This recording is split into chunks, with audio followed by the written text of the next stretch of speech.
বলতে গেলে অনেক কথা।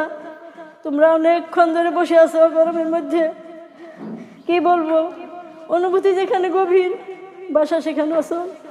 মানে আজকে এমন একটা মুহূর্তে স্যার আমাকে সুযোগ দিয়েছেন, স্যারকে এবং আয়োজকদেরকে ধন্যবাদ। আমি যে কি বলবো, আমি ভেবে বা খুঁজে কোনো ভাষাই আমি পাচ্ছি না। আমি তো মনে করেছিলাম যে না, তোমাদের মতো একজন শিক্ষার্থী আমি ছিলাম গত 77 সালে, 1977 সালে আমি 6ষ্ঠ শ্রেণীতে পড়াশোনা করেছি। যখন ওই 9 তারিখে 6-7 মেয়েরা যে কান্না করছে, ওই কান্নাটা আমি এখনো ভুলতে পারি না। আমার মনে হয়েছিল যে মেয়েদের বাড়ি বাড়ি আমি চলে যাই, যে ওরা যে কীভাবে কান্না করলো, কিন্তু ওদের সাথে তো আমি বেশি ইয়ে করি নাই, মানে একটুখানি ওকে দেখা।